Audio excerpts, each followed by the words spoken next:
رافقت نضال وكفاح الشعب الصحراوي منذ بدايته.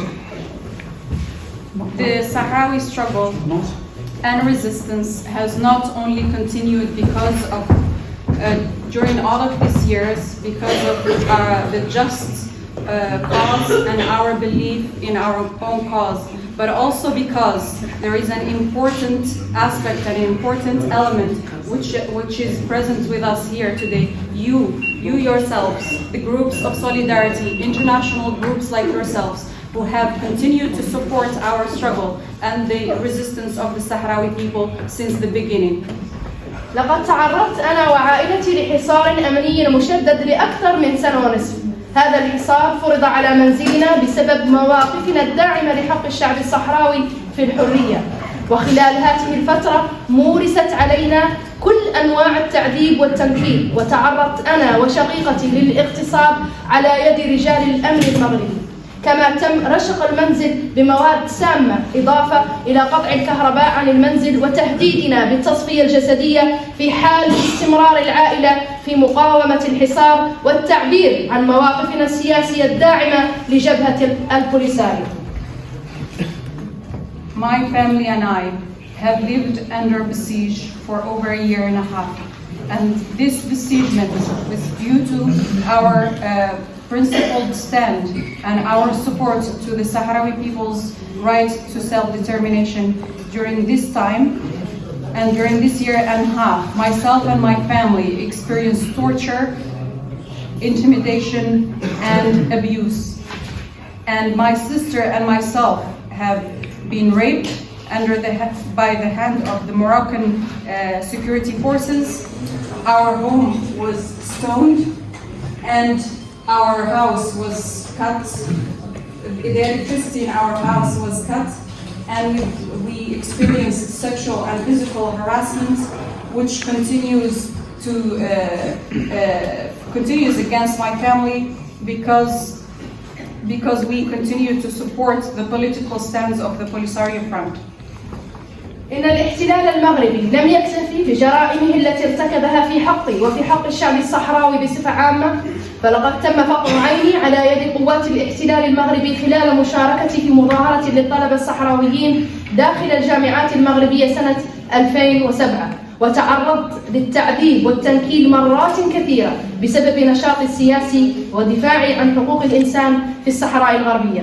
ورغم كل هذه المعاناة إلى أنني أعترف لكم اليوم وأمامكم جميعا أن أكثر شيء يؤلمني هو عدم تحرك العالم لإنهاء هذه الوضعية الخطيرة التي نعيشها تحت الاحتلال المغربي. The Moroccan occupation has not only committed crimes against myself, but also crimes and abuses against my own people. I personally lost my eye at the hand of the Moroccan occupying forces during my participation in a student-led demonstration in a Moroccan university in 2007. And since then, I have experienced torture, abuse, on several occasions due to my personal political engagement and my defense of human rights in Western Sahara.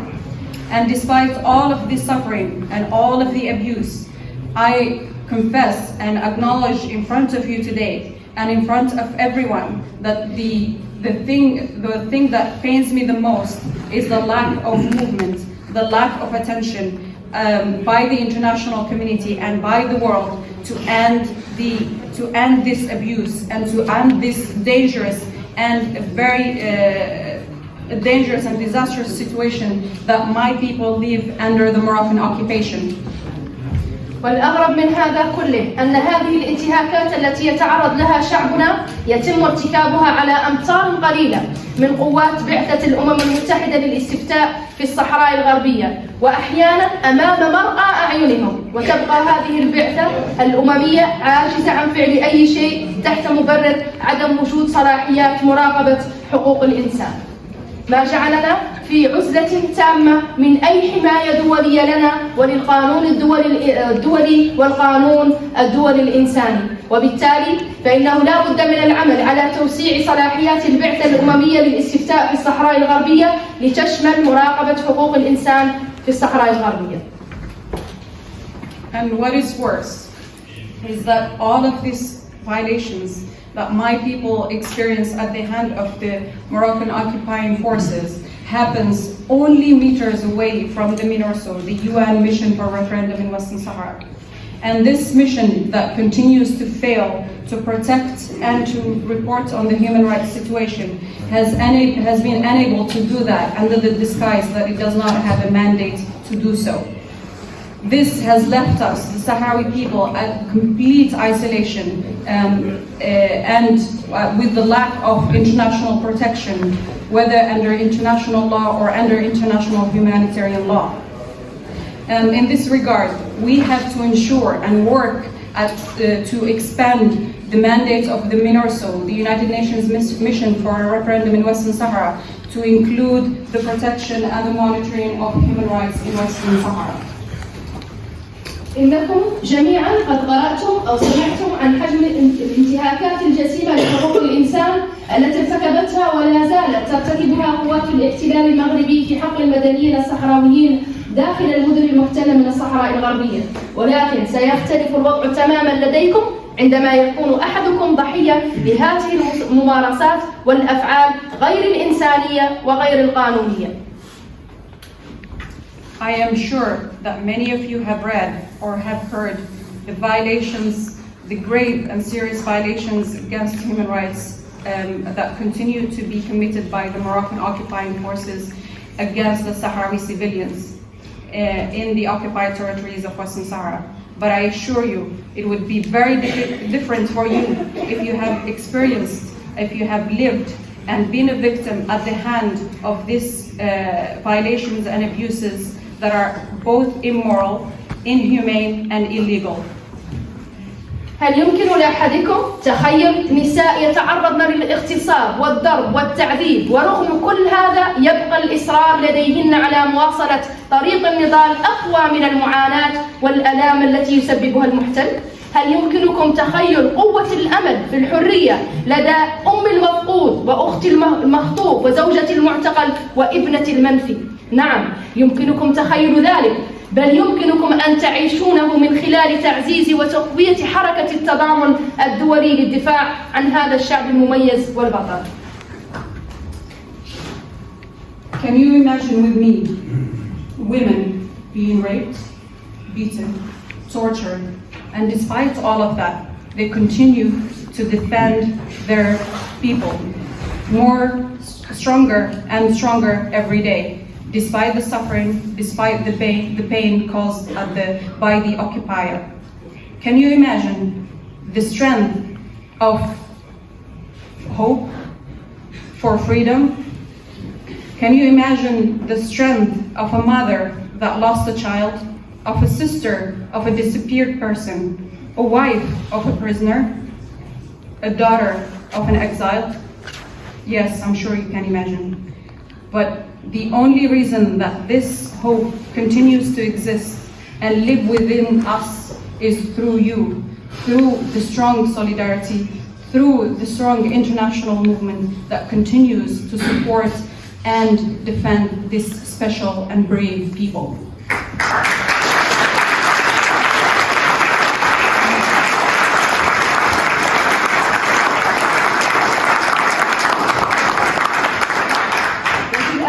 أدعوكم إلى استئناف عملية زيارة المراقبين والبرلمانيين والصحفيين والمتضامنين إلى المدن المحتلة من الصحراء الغربية، وعدم اليأس من عمليات الطرد التي تقوم بها سلطات الاحتلال المغربي، حيث أن هذه الزيارات تعني الكثير للشعب الصحراوي وتعكس أهمية التضامن الدولي بالنسبة لنا جميعا. كما أدعوكم إلى دعم فريق المحامين الدوليين الذي يعمل على إعداد وتقديم الشكاوى لدى المنظمات الدولية والميكانيزمات الخاصة والمقررين الأمميين ولجنة مناهضة التعذيب حول الانتهاكات حقوق الإنسان بالصحراء الغربية والانخراط في عملية تبني المعتقلين السياسيين الصحراويين. شكرا لكم جميعا.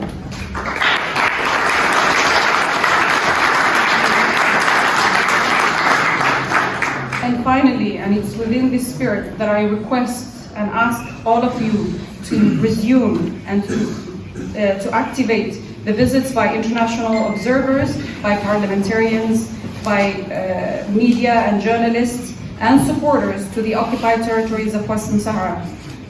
We hope that you will not lose hope. We hope that you will not surrender, because the Moroccan attempts to expel you are a way to make sure that you lose hope in visiting us. And we want to let you know that these visits are a push, a moral push for us, the Sahrawi people, and it's a reflection of the important solidarity movement that we enjoy as a people by the different groups. We also request that you support the group of international lawyers who are working tirelessly to present complaints before international mechanisms. And the UN Special Rapporteurs, the UN Committee on Torture and other UN human rights mechanisms. We hope that you will also support and be part of the support movement particularly to the Sahrawi political prisoners. And I thank you.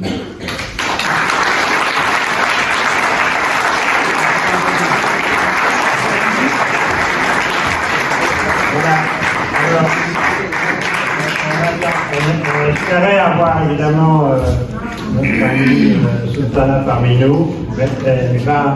Elle va recevoir un cadeau par l'ambassadeur d'Algérie, un témoignage de... Voilà, monsieur l'ambassadeur.